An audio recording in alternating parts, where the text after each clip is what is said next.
welcome to Radio Abundance, a podcast by YIMBY Democrats for America. It's time to build again, folks. Fascism never made America great, but when progressives build, that's where you'll find American greatness. Tonight's guest is the political director for the New York City New Liberals. He'll be breaking down the New York City Mayoral Race, whose big primary election is coming up on Tuesday of next week. Make sure to get out and vote. Today, we'll try to answer some big questions. Is Zohran Mamdani serious about abundance, or is this a tactic to play us for suckers? What can we expect from Andrew Cuomo, who's really the best on abundance issues in New York? And if the race comes down to Cuomo and Mamdani, who should abundant Democrats choose and why? That's coming up right now on Radio Abundance. You're listening to Radio Abundance, a podcast by YIMBY Democrats for America. Now let's get to the show. Please welcome your host for the evening, YIMBY Democrats for America Executive Director Steve Boyle. And to kick things off, here's Steve. I'm Donald J. Trump, and I hate these guys. Tibita Kaneene, welcome to Radio Abundance. Thank you very much, Steve. Great to be on. I love the podcast, and I'm very happy to be a guest. Hey, we're stoked to have you.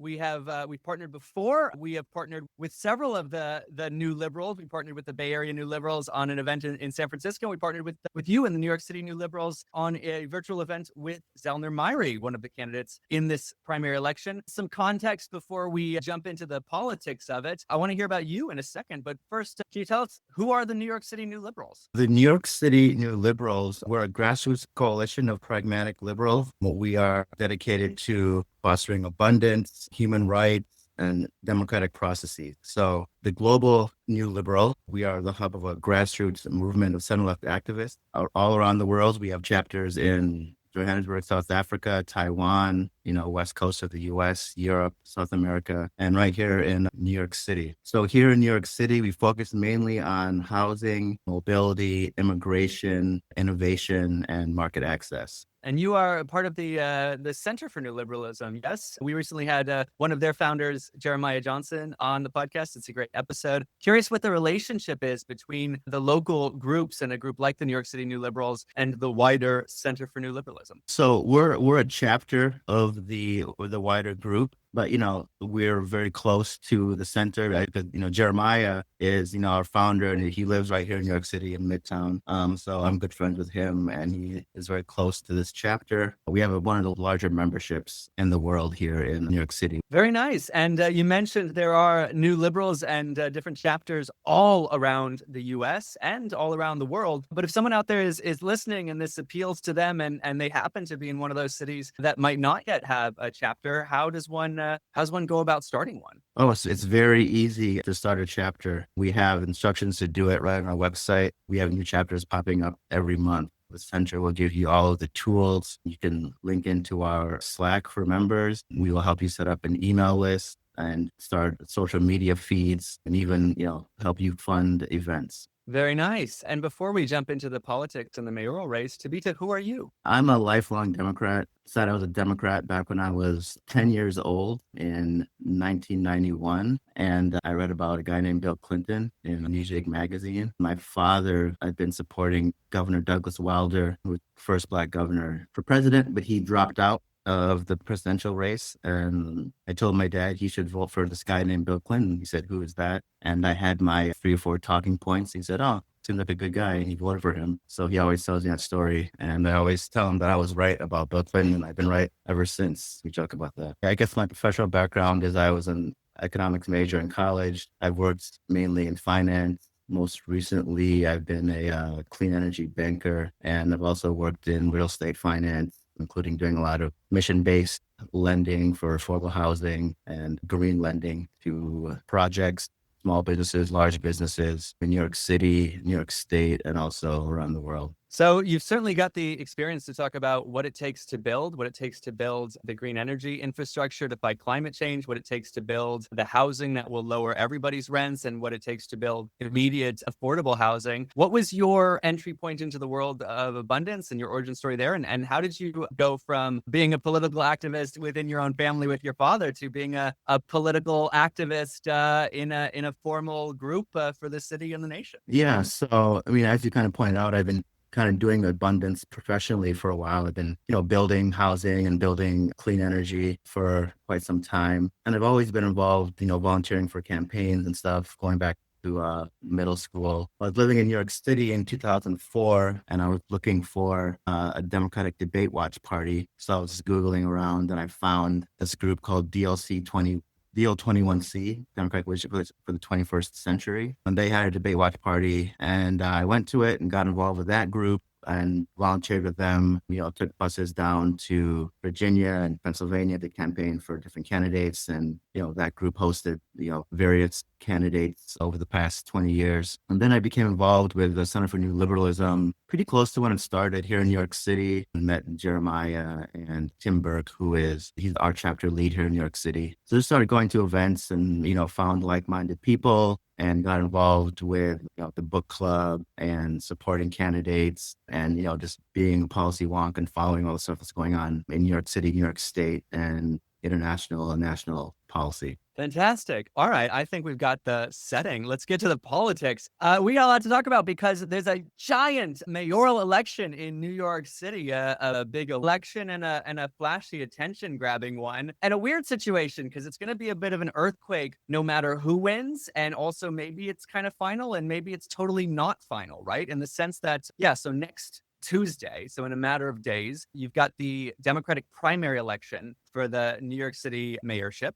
Typically, New York City is a Democratic town. Sometimes you get, once there was Republicans like Giuliani and then independents like Bloomberg. Well, it's a pretty Democratic town. So in an election like that, typically the winner of the Democratic primary is the winner of the mayorship and that person. So that primary election is, for all intents and purposes, the general election. That might not hold true this year, right? Because, of course, current mayor Eric Adams, who was once a Democrat, originally elected as a Democrat, hailed by people like Nate Silver as the future of the party, is going to run not on the Democratic line. So whoever wins the Democratic primary, Eric Adams is still going to be on the ballot in the fall. There will be a Republican in the ballot in the fall. And then there's two candidates who really are the only two who might win at this point, which is Andrew Cuomo and Zohran Mamdani. And both of them are candidates to potentially run on third-party lines. So, whoever wins on Tuesday, it still might be a four-way battle royale in the fall between Andrew Cuomo, Eric Adams, Zohran Mamdani, and the Republican. And of course, what's especially complicated that is, the primary is ranked choice. The general election, I believe, is not, meaning you could get those four guys. And suddenly, right now, the conversation is all about who do you rank? You've got 5 slots. So the order you rank them in matters, and who you rank versus who you do not rank and leave off your ballot matters a lot. And in the general election, you could have those 4 candidates with all of their own complications and it won't be ranked choice. So that's complicated. And then today, this morning, I know I woke up to some news from the New York Times, which has played this all very weirdly. They were going to not endorse, and then they did kind of a quasi-panel-ish quasi-endorsement. And then today they did like an anti-endorsement, it's being called, where they highlighted that they do not like Zohran Mamdani, and they do not like Andrew Cuomo. And they say only those 2 guys can win. And they say, we think Zohran sucks more and Cuomo sucks less. Actually, to quote them exactly, the New York Times says, given these polls, however, the crucial choice may end up being where, if at all, voters decide to rank Mr. Cuomo or Mr. Mamdani. We do not believe that Mr. Mamdani deserves a spot on New Yorkers' ballots. His experience is too thin, and his agenda reads like a turbocharged version of Mr. de Blasio's dismaying mayoralty, I guess. As for Mr. Cuomo, we have serious objections to his ethics and conduct, even if he would be better for New York's future than Mr. Mamdani. And so I'll ask you about that endorsement in a second. We will a little bit later talk about the New York City New Liberals endorsements, which do not include either candidates. And it's a very interesting moment. It reminds me a little bit of the talking, to sort of dejected Democrats and far leftists in the fall election, where you're saying, look, I know you're telling me about Jill Stein and telling me that they need to earn your vote and you're going to sit this election out. But look, this is binary. There are 2 candidates. And if you want to have an impact, kind of need to pick one of them. Like if you're in New York, because it's ranked twice, your first choice should be your first choice. Second choice, third choice, fourth choice should be your fourth. Those should be your choices. Go with your heart. But your fifth choice, you need to be picking Cuomo or Mamdani, because otherwise you're not voting. And it's weird because both of them have warts. Both of them have blemishes. The New York Times is calling that out hard, and they think Cuomo's got less blemishes. I think that's what you think. I think it's debatable. So let's start here. What do you think about this New York Times anti-endorsement, and what impact do you think it could have on the race? Well, we tweeted this morning in response to it that we're glad the NYT editorial board read our scorecard over the weekend, because it echoes a lot of what we said, which was, we found both Cuomo and Mamdani to be lacking. We scored all of the candidates on 5 different issues. Cuomo scored higher than Mamdani, but for a variety of reasons, we didn't feel like we could endorse a ranking of Cuomo. We had called for him to resign back in 2021. So that's one of the reasons. And then we also thought that, Mamdani's proposals were very irresponsible. We think that he lacks experience, so we did not rank him either. So similar to what the New York Times is saying, which is both of these candidates fail some kind of test, some standards that we have. Maybe one probably better than the other. But that we did encourage, just like the New York Times, we encourage everyone to make that choice, but to follow their own conscience is the way that we phrased it. And we gave everyone the tools with which to make that choice, with our grades on the 5 different issues. Yeah, and it is, genuinely, it's a fabulous voter guide, right? Like whether you agree or disagree with the conclusions, it's very well done. You break out a number of issues, including things like housing and transportation and public safety. You obviously give grades, and you do I think a fantastic job in a short and abbreviated and pithy way of citing their records and your rationales. It's quite well done. And you mentioned taking Zohran down a peg for some of his policies. One of the big policies you take him down for is the idea of freezing the rent. But he's not the only candidate you punish for that. In fact, folks like Zohran Mamdani and Brad Landers, Zohran Mamdani, for example, thought of, and we think so here, as the big aggressive YIMBY and abundance candidate with the big vision and the big pitch and the big spirit, talking about building, 1 million new homes in the next 1 million years, new homes. building and preserving. That's huge. And we've been heralding him for setting that goal and being so aggressive and having the plans to do it. But you mentioned, even in his plans, there is a rent freeze. I think it's for a year. And so Zohran Mamdani from you gets a B on housing. I'm curious about that. And then we'll talk about who got an A in just a second. Yeah. So as you pointed out, the B was pretty much about the rent freeze. The rest of his policies, as you laid out, are very, very progressive on housing, very housing forward. They address the fact that we need more supply, that we need, transit-oriented developments. He's proposing the largest number of homes, and he has the most robust plan for housing. But the rent freeze is what, prevented him from getting an A. So one of the reasons the rent freeze is bad. So first of all, the rent freeze, it only affects rent stabilized or rent controlled homes. But that's, it's 2 million homes in New York City. So, no one would be freezing, your market rate apartment, right? It's just rent stabilized apartment. But why it affects new development is that any big new development in New York City has tax abatements. The new program is called 485X, right? Where they have to include affordable housing, 20% affordable housing. Now, all of these buildings then would include a rent controlled portion. So if you are mapping out the finances of a new development, you're now including a 0% rent increase for the useful life of the building, which is, typically 30 years or more, right? Makes a huge difference, because even with a 3% increase in rent, you're doubling the rent in 2 years, right? And the reason why, it's unfortunate is because if you're a landlord or, whether you're a small business owner and you're renting out your basement unit in your townhouse, or, you control, several 100,000 units, your costs are going to go up over time. The cost to maintain the building, to provide energy, and replace appliances and whatnot. So if you're unable to simply raise rents to keep up with inflation, then people aren't going to invest and aren't going to build new housing. And kind of the bargain or the trade-off of these inclusionary housing schemes is that, you allow people to build market rate buildings as long as they include a certain portion, 20 or 30% for permanently affordable units. And that is really only feasible if those units can be, maintained, economically. It's interesting because you mentioned two policies that are colliding here, right? One is rent freezes. In this case, in already rent stabilized apartments. And the second one, though, is the mandating of that a certain amount of new construction be rent stabilized. I mean, it's an interesting thing. And it's something that, had been both a transitional moment in the YIMBY movement, something that I remember a time years and years ago when I was very excited about those sorts of mandates, because the thinking was, look, if people don't want to build because they're scared things won't be affordable. Well, wouldn't the best thing be to let people build, but ensure some of it's affordable? Wouldn't it be great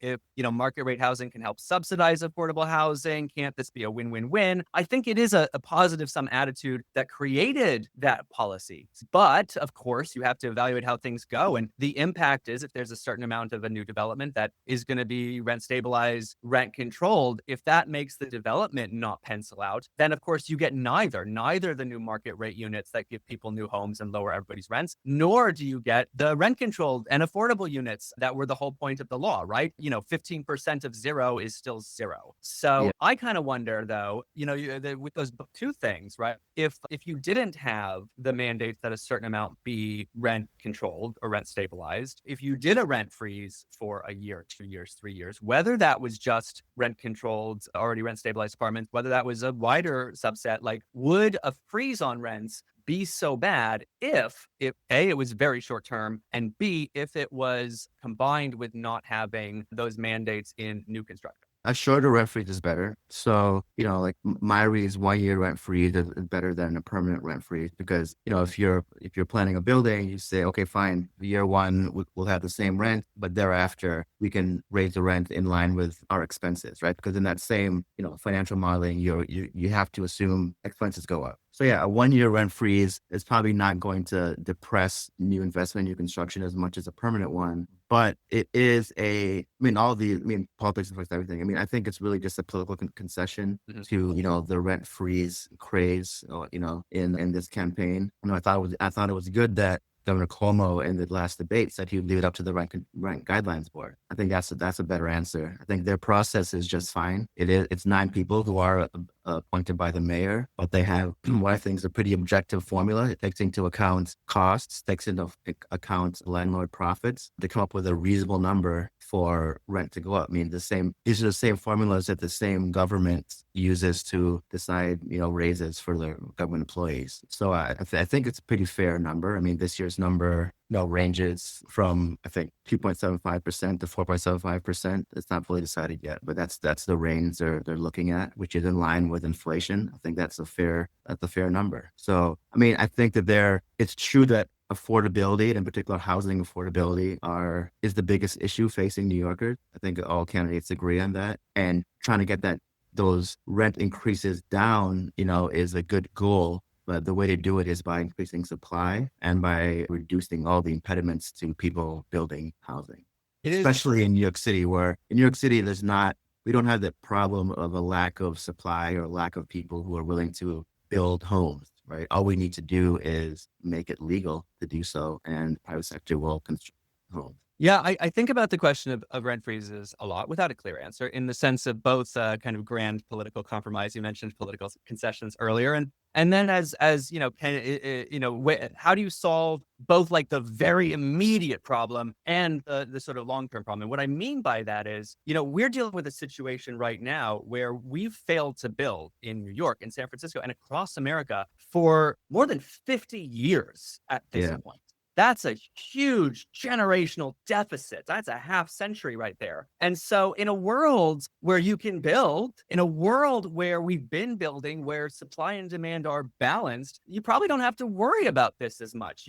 Because the supply and demand are balanced. And so the rates for apartments and housing matches what people are willing to pay for them and is built to accommodate different people's budgets and preferences, and it serves the consumer. If you don't build for 50 years, you've got this giant long-term hole to climb out of. And we know, first of all, that the only way to actually climb out of that hole is to build and to aggressively build. And we know that rent control can be deleterious to that, right? I've had experience with this. I really benefited from lucking into a rent control place in San Francisco, but I got to watch everyone who didn't suffer and be immiserated and have to leave the city. We see in cities with rent control that what you get is a bifurcated rates. So you get one group of the chosen random few who get to pay lower rates, but for everybody else, rent control makes their rents go up. We know that rent control, if it stops people from building, means that everybody's rent's going to go up eventually. That's correct. But also, we also know that, like, I mean, if you had unlimited construction and a giant effort by both private sector and public sector to build at the speed of light, how long would it actually take, right? And less than people think, but still like a moment. And so I sort of wonder, okay, well, is there a temporary Band-Aid in terms of a rent freeze that can both satisfy the politics there, but also like be an immediate emergency intervention to help people while we also in exchange have the right and the motivation to build ourselves out of this as quickly as absolutely possible, i.e. rent control is a short-term Band-Aid. You know, if you get injured and you take painkillers, that's amazing to take away the pain. And if you keep taking painkillers, now you're going to be in a world of hurt and addiction. And that's, I think, why rent control can be a painkiller, but needs to be short-term. And so I bring this up to say that also, you know, if the grand compromise backfires on everybody, it doesn't work. So is there a world, even outside of New York and Zellner and Zohran and all these conversations, you know, is there a world where there is a grand political compromise possible with a very short-term, you know, emergency intervention because this is a 50-year deficit and people are suffering, but that also enables us to, as fast as possible, as aggressively as possible, climb out of that 50-year hole and, you know, start to build instead of a hole, a mountain? I mean, is something like that possible, or will it always be negative and actually hold us back from solving the problem? I think there's always going to be a need in a city like New York for low income housing, whether that's what we're describing now as rent control or just, you know, housing that has income limits where people's housing is subsidized by the government. I mean, it might be people who are formerly experiencing homelessness, or, you know, they can, you know, move into a apartment where the government is paying all or some of their rent for a period of time. At them, you know, similar to what was done in cities like Houston, or supportive housing that's provided for people who are unemployed or have low incomes or have disabilities or illnesses or injuries. So that, you know, that can be rent control, that can be what's called, you know, supportive housing, can be what, you know, Section 8 or Section 9. But I think we're always going to have a need for that. But I think if you can expand the stock of, say, Section 8 housing, and also expand the stock of housing that's just naturally affordable, meaning it's naturally affordable to someone who was earning a percentage of the median income, right? Someone at half the median income, say, if they can afford, if there are enough units for them to afford naturally, then there's less need for rent control. So say like I grew up in East Lansing, Michigan, there is not really a need there for rent controlled housing because you have housing that someone who is very low income can afford, you know, whether it's a trailer or a small apartment. And then there's also, you know, there's also Section 8 housing where you can get a voucher to live in an existing unit that might be above your income, but, you know, you're receiving a subsidy. But in a place like New York with, you know, the density that we have, it's unlikely that even with a lot of free market supply, that the housing costs are going to go down low enough for all people who are very low income to be able to afford. That's how we have a social safety net, and that can exist, like I said, through Section 8, Section 9, various welfare programs, or with rent control. Before we get to the Cuomo and Mamdani of it all, we'd be remiss if we didn't talk about the man you did rank first and who got an A on housing from you, Whitney Tilson. Tibita, who is Whitney Tilson? Whitney Tilson he's not a politician. He is a former hedge fund and private equity person who also was one of the founders of Teach for America. Because of that, he has education as his number one issue. And as he points out, it's the biggest thing that the New York City budget spends money on, over 40 billion of the 110 or so billion of the New York City budget. So he has a lot of pro-market solutions to things like housing, education, energy, and transit. He's very comparable to Mayor Bloomberg. You know, they're good friends. And like Bloomberg, he has education as his number one policy. He is very, very globally minded. You know, he's very pro-immigration. very pro innovation. And he, as he pointed out in our scoring, he's a candidate who actually tries to improve educational outcomes with his policies. He even mentions that they're making an attempt to do so. Most candidates talk about increasing childcare. A lot of them talk about increasing funding for schools, but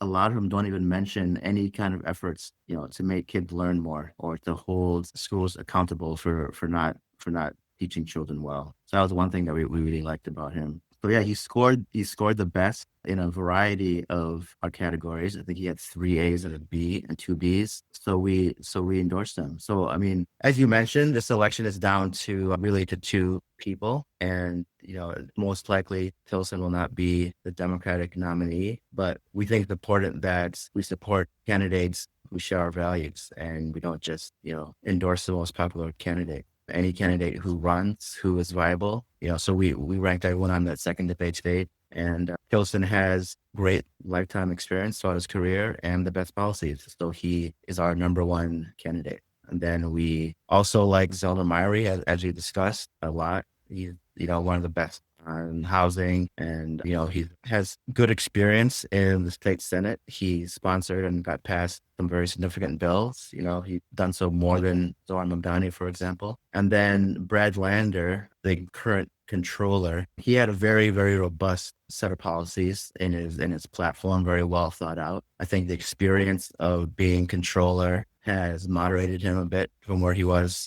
before he took office, which you can imagine, running the finances of a city like New York would have that effect on someone. And his policies, as far as New York State Democrats go, he's now kind of the middle of the road between, maybe like a more centrist Tilson and a more progressive Mamdani. And then also Adrienne Adams, we supported as 4th. She passed the City of Yes as Speaker of the City Council, which is a Herculean task. She was able to build a coalition, and she's very, very pragmatic, not ideological, and is well liked and well understood by many of the different factions within the city, and has a lot of support. So those are the 4 that we chose to highlight based on their positions and experience. Nice. And as we've said a couple of times, yeah, I mean, this seems down to the 2 frontrunners, Cuomo and Mamdani. But if you don't like them, right, this is ranked choice. And so, what you do with that 5th slot on the ballot, that maybe is your binary decision in the election and your lesser of 2 evils. But with those first 4 slots, besides being an exercise in choosing, and besides supporting them, and besides feeling good that you voted your conscience, what is the impact for the candidates? But what is the impact for their policies that you like and support, to rank the folks who probably aren't going to win the primary, but to rank them on your ballot, to rank them first, to rank them in those first 4 spots? If you are a Zohran Mamdani or a Whitney Tilson and you don't win this election, what does it mean when somebody like you or I goes and puts them on our ballot and votes for them? What if we run up the score on somebody who doesn't meddle? What is the impact that we can still make with that in signifying support for some of the policies that they're a fan of and touting to the world? Yeah, I think it will have an effect on the next administration. So if someone like Zohran Mamdani, does very well on the first ballot and gets, well over 10% of the vote, it highlights the issues that he has been championing, such as housing and transit. And, someone who does well in the primary might even get, a job in the administration. But for someone like Zohran Mamdani, who's in the state legislature, it increases his clout, in the state legislature. It sets them up for, a future run. So I think that, but the main thing it does is that, it allows you to express which candidates that despite the fact that, Andrew Cuomo, who's been governor, or, Zohran Mamdani, might become the nominee, but it allows you to opine on all the other candidates that we have. I think that, Democrats have a pretty good bench here in New York City. I think we'll be seeing a lot of these candidates in the future. So, helping them to do well in this race can help set them up for those future runs. Very nice. All right. So let's talk about Zohran and Cuomo. The big debate in the abundance world right now is about Zohran, because he has been making some little nods to abundance. And the question, of course, is that a signal of openness or evolution, or the movement being persuasive and compelling and progressive? Is he bullshitting us to get votes? Is he co-opting the word and taking it from those corporate development shills details and making it describe what he wants it described. Will he go into an abundance? Will he forge a combination of abundance and democratic socialism? And will that be a great thing, or will that be bad for everybody and be bad for both sides? We don't know. We don't know. The least important thing of the nods to abundance is him saying the word abundance at a rally, because that's a pre-existing word. It has a definition outside of politics. But he did say government must deliver an agenda of abundance that puts the 99% over the 1%.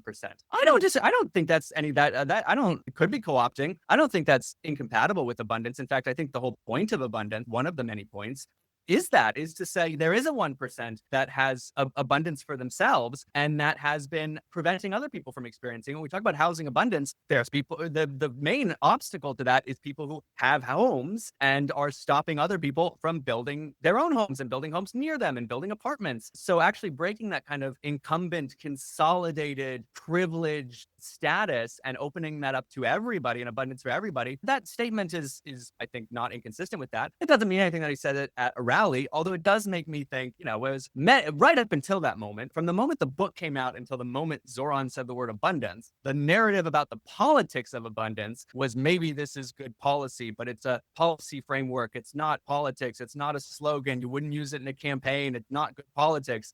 If Zohran's using it, seems like he might think it's good politics. If he's co-opting it, that's doubly proof he thinks the word is good politics. I wrote that down to mention that in our podcast before opening up Twitter and seeing that one of the authors, Derek Thompson, said the same. He said the rapid online shift from abundance is obviously shit politics to abundance is obviously great politics, and it was our idea first, and now we got it back, is a nice reminder that people are just making up discourse on the fly. The book is still just 13 weeks old. Like everything else in the world, nobody knows how this is going to turn out. But there's been other really interesting nods. I think the most interesting one was Zohran spoke with John Lovett, a friend of the pod, who asked him, "Are you abundance pilled?" And Zohran had a long answer, but a few key quotes. One is he said, "If you care about public goods, public service, these have to be your primary focuses, because any evidence of that inefficiency is then a justification for the elimination of the public sector." So in that conversation, we're not talking about market rate housing yet, but we are talking about the government's ability to build and how they are constrained by process and zoning. Yeah, weakens the ability of government to build and gives ammunition to people who don't want it to. That's an important point.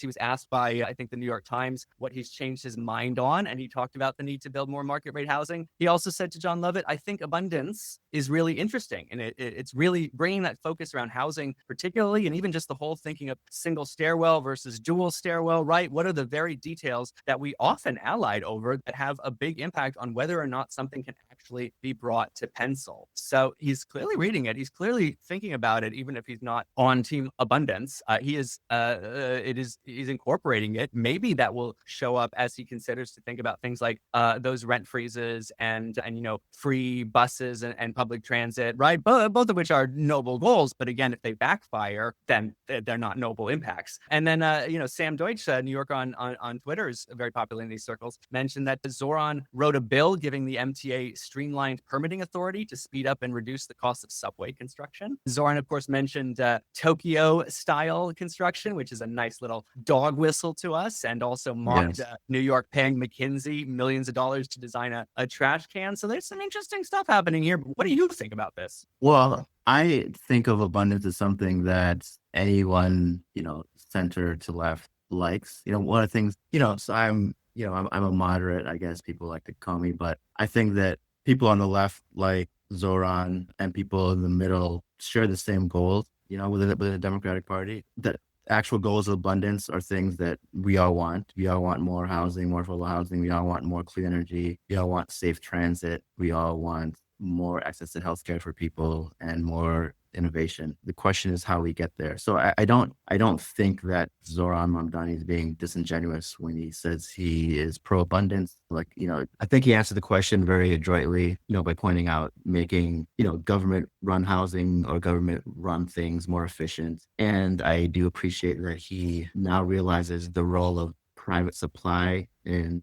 creating housing. So that's all good. I think that the abundance critique is a critique of blue state governments, so democratic governments, and how they have put up roadblocks to abundance. So to the extent that someone like Zohran Mamdani is also critiquing, establishment Democrats and how they've governed for, the past, years, terms, decades, then it should dovetail well with the leftist critique of the Democratic Party. So I say that to say that I think he genuinely wants abundance just as much as I do or you do, but him and I probably disagree on, how we get there. I probably agree more with some of the things that Dylan Meyer is saying. Something like we talked about mandatory inclusionary housing is something that's been criticized by the left as, a giveaway to developers.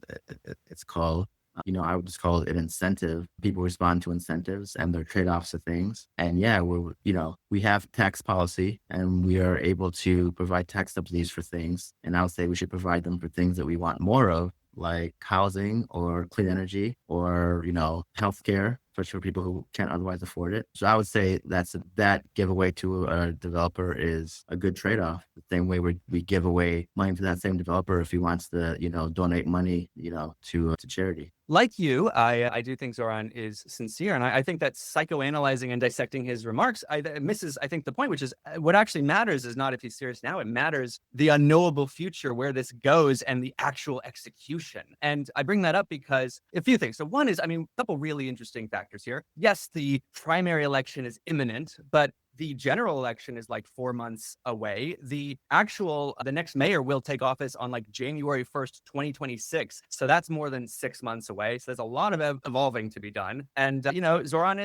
he's a DSA guy. He's clearly far left, but also he is currently running in the primary right now. He's in a Democratic primary. So he's speaking to people on the left. He's not trying to win a general election. He's trying to win a primary. And I think we're no strangers to seeing how language and ideas shift a little between the electorate when the electorate changes and who you're talking to changes. I take the most kind of intrigue in some of Zohran's very real relationships. You see him cross-endorsing with Brad Lander. He's totally close friends with Zellner Myrie, who is, again, I think New York City's top tip of the spear on abundance and YIMBY issues. And Zohran is also very close with and endorsed by Chiose, who is probably the best communicator for YIMBYism from the left and proponent of some aspects of what I might call progressive abundance, and talking about, why building housing, okay, sure, a developer might profit, but it's anti-landlord. It's the landlords win when there's not enough, when they don't have to compete with each other and they can jack up rates infinitely and they don't have to provide better service. It's when they have more competition that renters are empowered instead of landlords. And even when folks, and folks across the Democratic Party will talk about it, and I think you and I probably both think this is a red herring, BlackRock buying up single family homes in single family neighborhoods.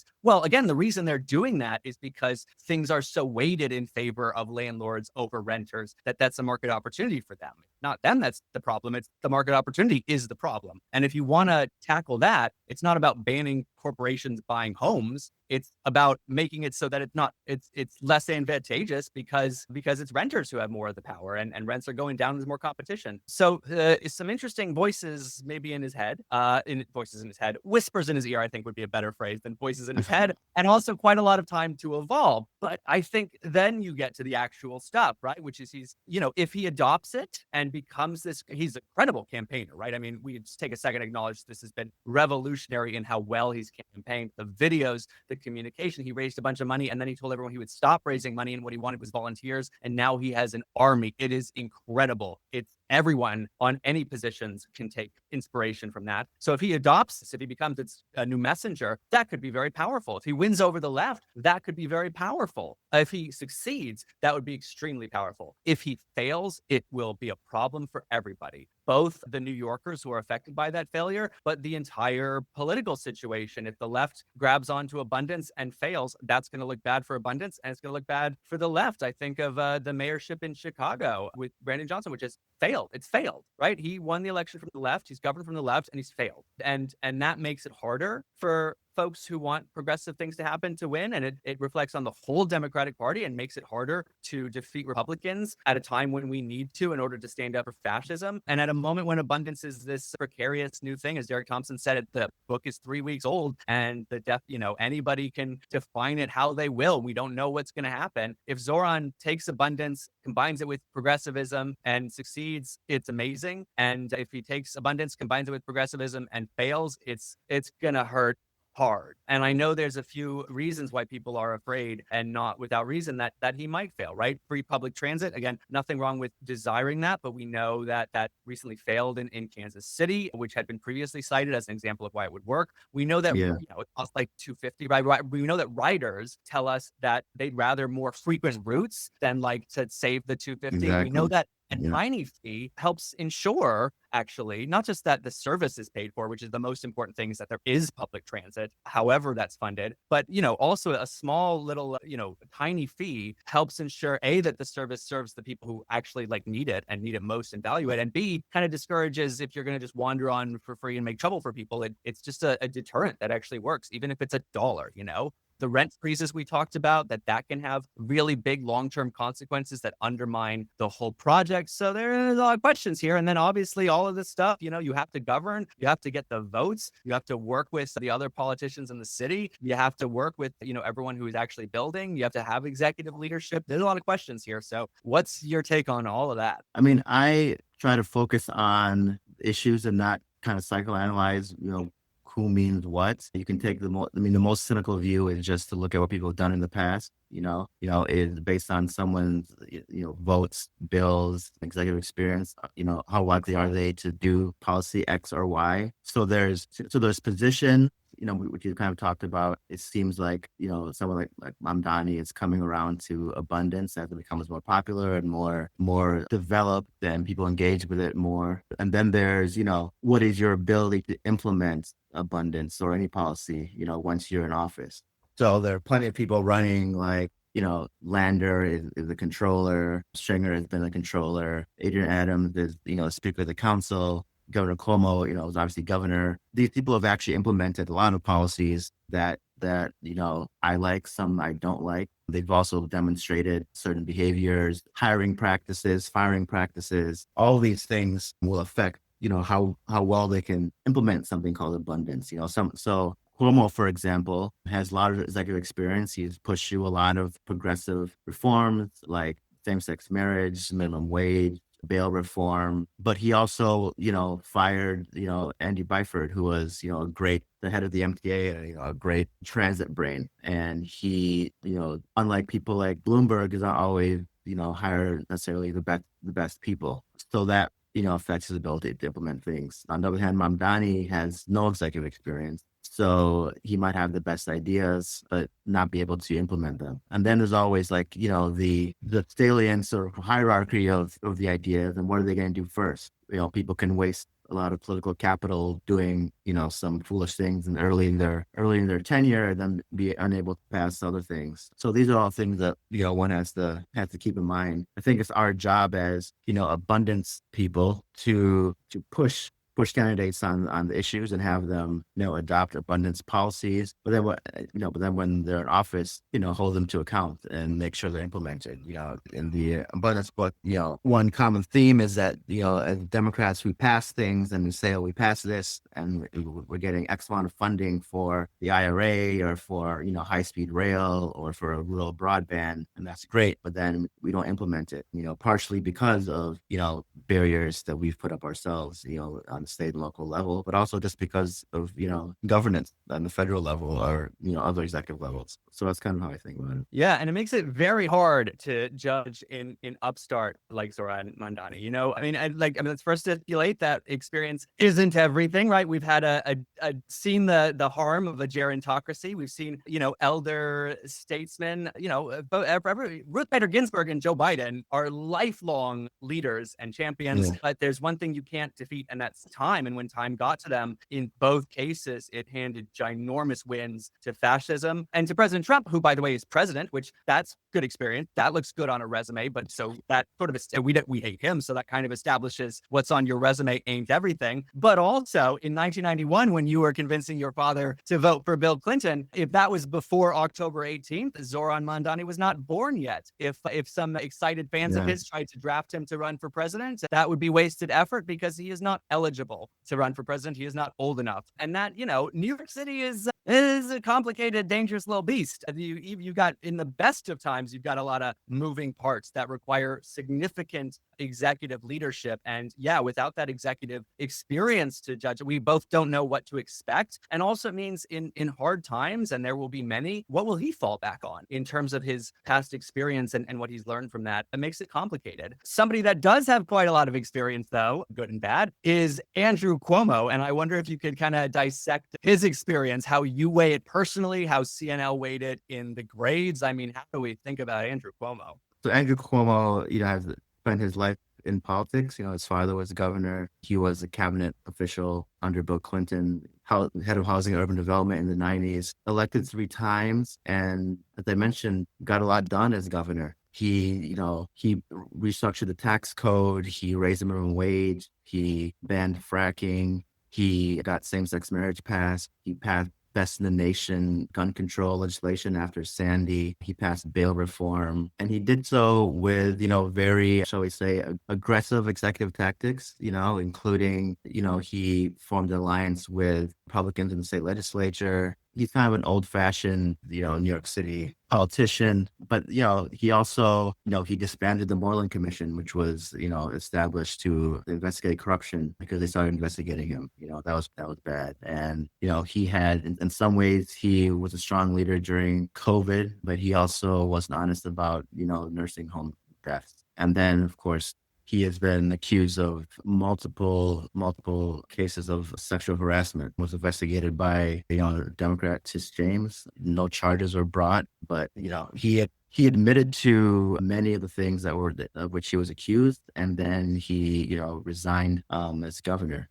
So as I mentioned at that time, our group, we asked for his resignation. I think a lot of people who had supported him for a long time thought it was best for him to resign. So that's probably the main, those last things I mentioned, probably his main impediment, if any, of being mayor. He is very weird and challenging to analyze his record, I think, right? I mean, you sort of mentioned, like, he did have at many times a way of being able to marshal executive resources to get stuff done, including very progressive things that he deserves our thanks for, and also was willing to cross a lot of lines in doing that before we even talk about the sexual misconduct. But also he would use that in ways, I think, that deeply weakened the party, right? It was advantageous for him to ally with state Republicans, but we're still feeling the effects of a weaker Democratic Party in New York State. And that got kind of dangerous in this last election. New York City and New York State made a big move to the right, and I think you can connect those dots. I mean, he's certainly, I think he probably spent a lot of 2020 assuming he was going to be president and soon, and then obviously had a complete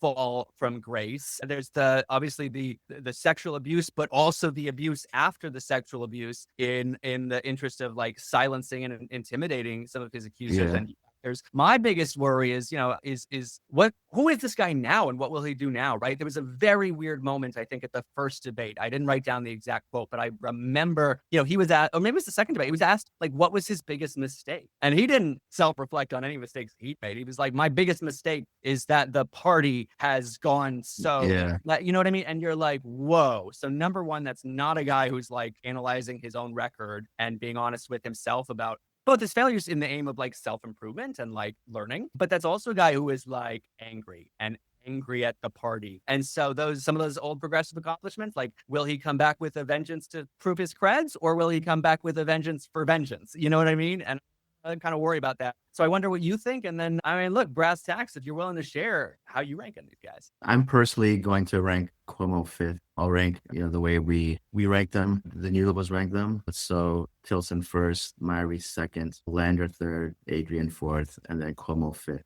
I think I agree with, I agree with our scoring. I agree with what the New York Times said, that if we just look at who'll be better for New York City's future, it's Andrew Cuomo. I think that, as it relates to abundance, I think he has shown himself to be somewhat of an opportunist, which I don't say negatively. I think that, for instance, after 2018, he, made a move to the left and passed a lot of progressive, once the IDC was done and people at the electorate had told him, no more IDC, we want progressive, New York State Democratic steaming policies. He passed things like bail reform, and, he's always been good at, getting big projects done, such as the bridges and Second Avenue subway. So I think a lot of that bodes well for getting, the abundance things done, whether it's finishing, the Gateway Tunnel or more subway expansion or building more homes, things like changing laws, changing city laws or things like zoning to allow more housing. I think he will do. But it's interesting because there's a lot of New York City specific nuances to abundance. So for example, our transit, we talked about some of the housing nuances with zoning and tax abatements and such, but like with our transit, the MTA, which controls the subways, buses, bridges, tunnels, and Long Island Railroad, is not a city organization. It is an organization its board has 17 members. The mayor only appoints 4 of those. 6 are appointed by the governor and 7 are appointed by suburban counties. So that's one thing that, when New Yorkers are voting, or if you ask them how the city is doing, a lot of them will point to, bus wait times or how the subway is running, subway crime. But the mayor is not fully in control of that. So the mayor has to work with the state, with other counties, even with New Jersey for things like tunnels. So, it seems like he should be good at working with the governor. He was a governor, on one hand. On the other hand, people know that him and Kathy Hochul, aren't great friends. Maybe she won't be governor for forever, but so, he has experience as governor working with, governors from New Jersey and Connecticut. Maybe he can bring some of those relationships and abilities to the mayoralty. So I think those are some of the potential positives. And then, some of the downsides are, as you've mentioned, he can be vengeful and vindictive. Maybe after what happened in 2021, he's evolved. He's a little bit older. He's kind of seen downsides of some of his behaviors. So it remains to be seen. And then, as I mentioned, is he as someone who was in Albany for a very long time and not living and working in the city as much, is he willing to hire, smart, experienced people who will challenge him and give him good advice? Or will he just stick to loyalists, who, are suboptimal from a policy performance standpoint? May I ask you a challenging question on Cuomo's housing record? Sure. So there is in New York an abundance group that I know I'm a huge fan of, and they rank the candidates on housing, and they gave Cuomo an F. And what they said was, as governor of New York State for over a decade, his record on housing was disastrously marked by not pushing for thorough pro-supply reforms and making the bad situation worse by passing HSTPA in 2019. His allusions to supply in his current platform are likely to stay theoretical, as shown by his opposition to rezoning low-density neighborhoods and opposition to affordable senior housing at Elizabeth Street Garden. And that organization was the New York City New Liberals. So I'm curious how you respond to yourself. Yeah, he has not been good on housing. We gave him an F. He's been very disappointing on housing. Yeah, and we gave Mamdani a D. So Mamdani beat him on housing. Lander got a B. He's focused on supply. He demonstrated leadership in supporting the Gowanus rezoning. And he even said recently, New York One, that he wishes he had supported it earlier. So he has, really come around on housing. So yeah, Cuomo has not had a great record on housing, and it remains to be seen if his housing plan is pretty good, not enough to not get him an F. But one of the things that differentiates him with some of the other candidates who are proposing more housing is he has said explicitly that he does not want to rezone low-density neighborhoods. So these are like some of the neighborhoods outside of Manhattan that have a high demand for more housing, affordable housing, but are low density, a lot of single family homes. And he does not want to rezone those to allow, for instance, like, 1 to 4 unit buildings, or even to rezone them around transit hubs like subway stops. So that was disappointing. And then there was the Elizabeth Street Garden question, which the New York Times was asked everyone, sort of a litmus test question. So there's a garden in the Lower East Side. I actually lived pretty close to it for many years. And there's a proposal to provide a 100% affordable senior housing building on that site. And there's been a lot of NIMBY support to have it remain as a garden. And he supports he supports keeping the garden and not building the affordable senior housing, which is disappointing. Most Will GLA companies, also include a garden, yes? yes, which also Yep. include a garden. And as someone who lived near that garden, if you walk by it on a nice day in the middle of the afternoon on a Saturday, there's no one there. There are plenty of other nice parks around. When I just said the new development would include a garden. So there's really no reason besides the fact that you just don't want, if you live in the neighborhood and you just don't want, older, low income people, living in the neighborhood. I don't see any real reason to oppose it. So him being against it was disappointing to us and contributed to his F grade. As we start to come to a close, let's just briefly turn our eyes to because there is somebody we have not yet talked about. New York City's current mayor, the incumbent, Ottoman Emperor Eric Adams, ultra corrupt with foreign nations, flirtatious with MAGA and possibly allied with them, maybe a YIMBY champion with huge success stories. What a weird guy to think about. I suspect at this point, Cuomo and Mamdani, whatever happens on Tuesday, I think both will probably continue, right? Both have flirted with third parties, even if they underperform their polling, I suspect Cuomo's gonna, the fire in his belly ain't going out. He's gonna go, well, that was a radical left electorate. I'll take it to the whole population. He's got the money and resources to do that. He'd have to lose by a ton to be truly shamed. Mamdani, even if he underperforms his polling, having gotten to this point where he came from nowhere and has been leading in some polling, I feel like he's going to think his journey's just beginning. Both of them have ways to run third party. It feels like we're headed towards a four-way battle royale. And one of those guys is going to be the incumbent mayor. So now everybody's got red flags. Cuomo's got his, Mamdani's got his, Eric Adams has them aplenty. But I'm wondering, how the hell do we think about Eric Adams? And I mean that in a few ways, right? How good was City of Yes? What credit does he get from City of Yes? How should that affect how YIMBY Democrats think about him? What, besides the Turkish stuff, what stuff in his time as mayor should people who aren't in New York know about and people who are in New York worry about? And how afraid do we have to be about the fact that, having been kind of booted from the Democrats, he's leaning pretty MAGA right now. So, and Trump's got leverage, right? Because he's, the dude has done crimes, but, if the dangling of a pardon in exchange for favors, Trump could have his own little mayor in New York or, who knows? So how do you think about Eric Adams and all those red flags and where do you stick him in that against Cuomo and Mamdani? I think what you mentioned, I think the fact that he is, seemingly allied with Trump will make it pretty hard for him to win in New York City in a general election. The one thing, even people who don't like Cuomo do not think he's aligned with Trump, and they think he'll fight pretty hard against Trump, maybe with,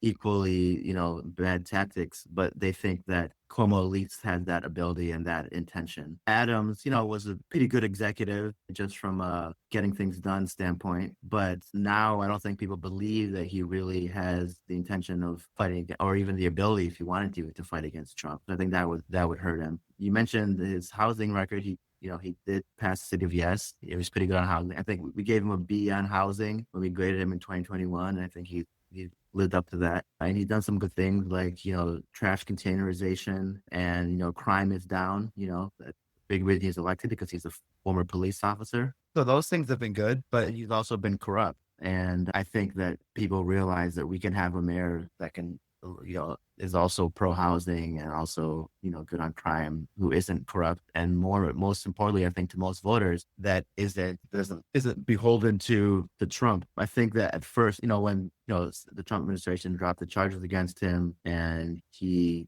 claimed that, he wasn't allied with Trump and that he did not have to do Trump's bidding or that there was no quid pro quo. But then, he's allowed ICE officers to operate within New York City, which is something he never would have done before. If you look at, he's been pretty pro-immigration in his campaign and as mayor, up until this happened.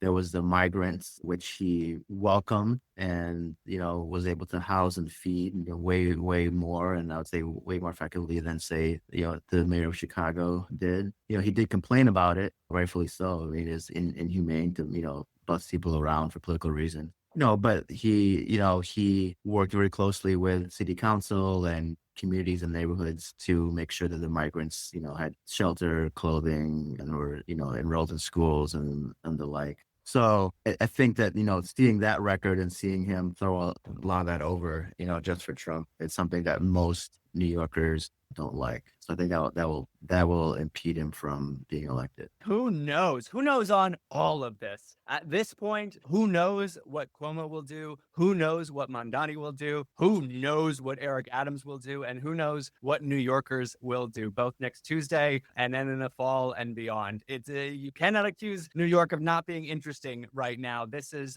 fun stuff to talk about. I hope it's fun stuff to listen about. I had a great time. If you are listening right now and you want to dive into this more, there's a lot of ways to do that. Some of them are on Radio Abundance. We recently spoke with Jeremiah Johnson, co-founder of the Center for New Liberalism, about many items in the politics of abundance, but a big one was debating abundance and the left, and specifically Zohran Mamdani. And that was just early in him sort of chatting about abundance. It's picked up since. You'll hear a little bit about that in our episode Rebranding the Donkey with Paulina Mangubat from the Democratic Party's social media team. We feature the first Radio Abundance NYC update. That's Ryder Kessler and Catherine Vaughn from Abundance New York give you a 10-minute lowdown on what's happening in New York in the world of abundance. And right now there's some mayor's race updates. But if you want to know what else is on the ballot on Tuesday, or for that matter, what's actually happening with policies at City Hall right now, that is your source for an update. You will get another one of those 10-minute Radio Abundance NYC updates later this week. And then after the election, as soon as the results are in, we will sit down with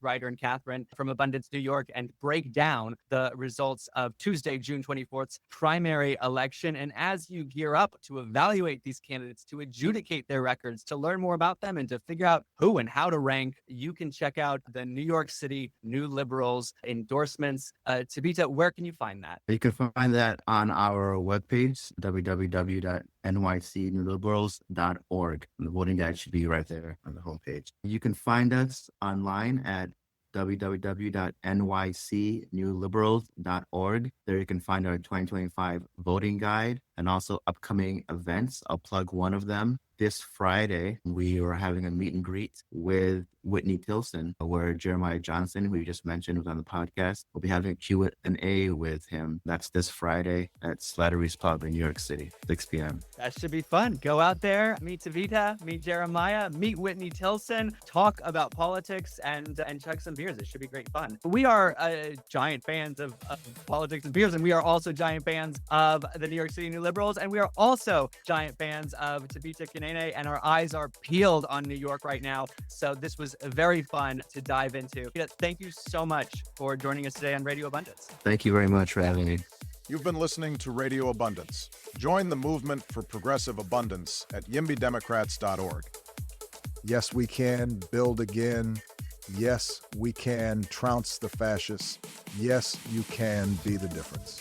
This is AI, by the way. You think these jokers actually got Obama? Check in with me in a few months. It'll happen. Thank you for listening to Radio Abundance, a new podcast by YIMBY Democrats for America. Now it's time for you to join the movement. We're building a big tent, and it's going to take all of us. Join us, and together we'll fight to build America, defeat fascism, and unleash the era of progressive abundance. Join the movement at yimbydemocrats.org.